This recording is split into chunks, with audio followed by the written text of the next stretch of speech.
అందరికీ నమస్కారం. 1969 తెలంగాణ ఉద్యమ చరిత్రలో ఒక వారం ఉంది. కేవలం 7 రోజులు. కాని ఆ 7 రోజులు తెలంగాణ రాజకీయాల తలరాతనే మార్చేశాయి. ఎన్నో రాజకీయ ఎత్తుగడలు, ఊహించని మలుపులతో సాగిన ఆ నాటకీయ వారం గురించి ఈరోజు మనం వివరంగా తెలుసుకోబోతున్నాం. జైళ్లలో ఘర్షణలు, అర్ధరాత్రి అరెస్టులు, రాజీనామాల డ్రామాలు, అసలా కొద్ది రోజుల్లో ఏం జరిగింది? రాజకీయ సమీకరణాలు మొత్తం ఎలా తలకిందులయ్యాయి? ఈ ప్రశ్నకు సమాధానం వెతుకుతూనే ఈరోజు మన ప్రయాణం మొదలవుతుంది.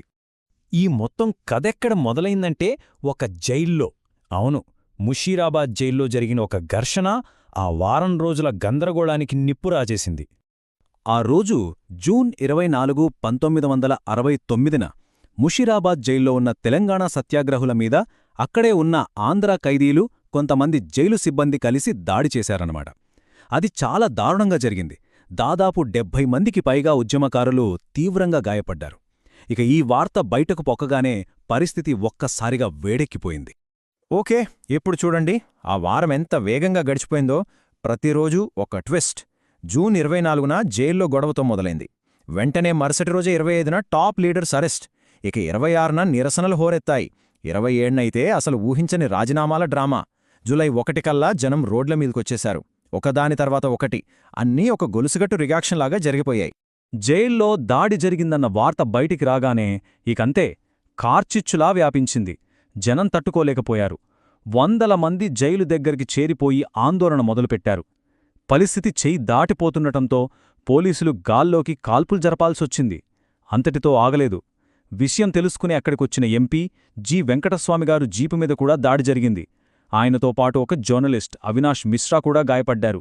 అంటే పరిస్థితి ఎంత సీరియస్గా ఉందో అర్థం చేసుకోవచ్చు. సరే, జనాల్లో ఇంత కోపం చూశాక ప్రభుత్వం ఏం చేసింది? వాళ్ళ టార్గెట్ క్లియర్.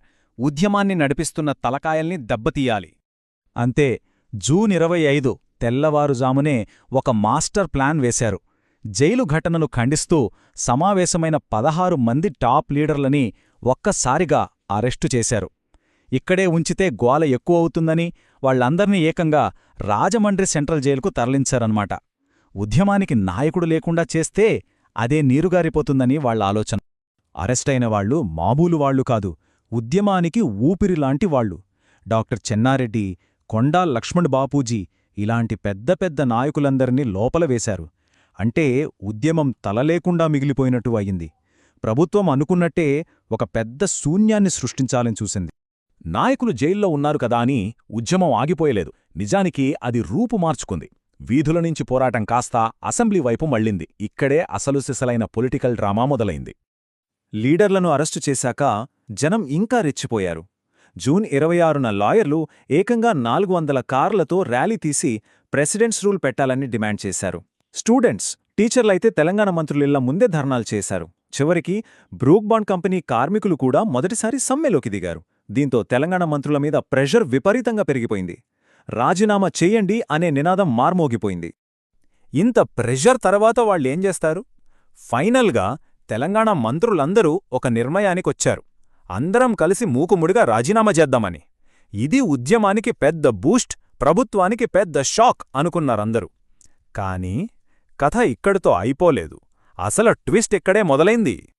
ఈ మొత్తం డ్రామాను ఒక వ్యక్తి చాలా సైలెంట్గా గమనిస్తున్నారు. ఆయనే అప్పటి ముఖ్యమంత్రి కాసు బ్రహ్మానందరెడ్డి.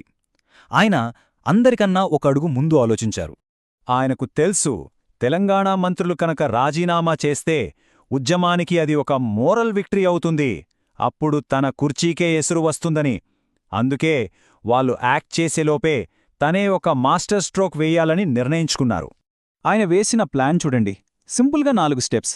ఫస్ట్, తెలంగాణ మంత్రులు ఏం చేయబోతున్నారో ముందే తెలుసుకున్నారు. సెకండ్, వాళ్లు రాజీనామా చేసేలోపే తనే రాజీనామా చేస్తున్నట్టు ప్రకటించారు. కానిక్కడే ఉంది అసలు కిటుకు. ఆ రాజీనామా లెటర్ను గవర్నర్కి ఇవ్వలేదు, పార్టీ ప్రెసిడెంట్కి పంపారు. థర్డ్ స్టెప్, వెంటనే అసెంబ్లీలో కాన్ఫిడెన్స్ మోషన్ పెట్టించారు. ఇక ఫోర్త్, గేమ్ ఓవర్, తన పదవిని కాపాడుకున్నారు. అసలు గవర్నర్కి ఇవ్వకుండా పార్టీ ప్రెసిడెంట్కి ఇవ్వడంలో ఉన్న మ్యాజిక్ ఏంటి? చాలా సింపుల్. రాజీనామా గవర్నర్కిస్తే అది అఫీషియల్, ప్రభుత్వం పడిపోవచ్చు. కాని పార్టీ ప్రెసిడెంట్కిస్తే అది పార్టీ అంతర్గత వ్యవహారం. అంటే ఒక రాష్ట్ర సంక్షోభాన్ని ఆయన తెలివిగా ఒక పార్టీ ఇష్యూగా మార్చేశారన్నమాట. ఇదొక అద్భుతమైన రాజకీయ ఎత్తుగడా కదూ. సీఎం గేమ్ ప్లాన్తో దెబ్బపడిందని తెలిసినా ఆ 8 మంది తెలంగాణ మంత్రులు మాత్రం మాట తప్పలేదు. అనుకున్నట్టే రాజీనామా చేశారు. వాళ్లల్లో జేవీ నరసింహరావు, ఆ తర్వాత మన ప్రధానమంత్రి అయిన పివి నరసింహరావు గారు కూడా ఉన్నారు. తమ పదవుల కన్నా ఉద్యమమే ముఖ్యమని వాళ్లు నిరూపించుకున్నారు. ఇక ఫైనల్ సీన్ అసెంబ్లీలో విశ్వాస తీర్మానం. ఉద్యమానికి గట్టిగా మద్దతిచ్చే ఎమ్మెల్యేలు నాయకులంతా ఎక్కడున్నారు? రాజమండ్రి జైల్లో. సో అసెంబ్లీలో వ్యతిరేకించేవాళ్లు ఎవరుంటారు? ఎవరూ లేరు. బ్రహ్మానందరెడ్డి చాలా ఈజీగా కాన్ఫిడెన్స్ మోషన్ గెలిచేశారు. తన పదవిని సేఫ్ చేసుకున్నారు. పొలిటికల్ చెస్లో ఇది ఒక పర్ఫెక్ట్ చెక్మేట్. సరే, రాజకీయంగా ఉద్యమం దెబ్బతిన్న మాట వాస్తవమే. కాని ప్రజల సంగతేంటి? వాళ్ళు సైలెంట్ అయిపోయారా? అస్సలు లేదు. ఈ నంబర్ చూడండి, 1000. ఇది కేవలం ఒక అంకె కాదు. ఉద్యమానికున్న ప్రజాబలానికి ఇదొక ప్రతీక. జులై 1న ఒక 1000 మంది ఆటో, టాక్సీ డ్రైవర్లు రోడ్లమీదకు వచ్చారు. భారీ ర్యాలీగా రాజ్భవన్కి వెళ్లి ప్రత్యేక తెలంగాణకు మా సంపూర్ణ మద్దతుంటుందని గవర్నర్కి వినతిపత్రమిచ్చారు. అంటే నాయకులు జైల్లో ఉన్నా, రాజకీయాల్లో ఓడిపోయినా జనం మాత్రం ఉద్యమాన్ని వదల్లేదని దీని ద్వారా బలంగా చాటిచెప్పారు. ఒకసారి ఆ వారాన్ని క్విక్గా రివైజ్ చేద్దాం. జూన్ 24న జైలు గొడవతో జనంలో కోపం పెరిగింది. 25న లీడర్స్ అరెస్టుతో ఉద్యమం లీడర్లెస్ అయింది. 27న సీఎం వేసిన పొలిటికల్ స్కెచ్తో ఆయన కుర్చీ సేఫ్ అయింది. కానీ జులై 1న జరిగిన ర్యాలీతో ప్రజల మద్దతు మాత్రం ఎక్కడా తగ్గలేదని ప్రూవ్ అయింది. సో పొలిటికల్గా ఓడినా పబ్లిక్లో ఉద్యమం ఇంకా బలంగానే ఉందన్నమాట. ఇప్పుడు అసలైన ప్రశ్న, రాజకీయంగా ఎదురైన ఈ దెబ్బ ఉద్యమ స్ఫూర్తిని చంపేసిందా, లేక ఈ ఓటమే ప్రజల్లో పట్టుదలను, కసిని ఇంకా పెంచి భవిష్యత్తులో జరగబోయే పెద్ద పోరాటానికి ఒక బలమైన పునాది వేసిందా? ఏమంటారు? ఆలోచించండి.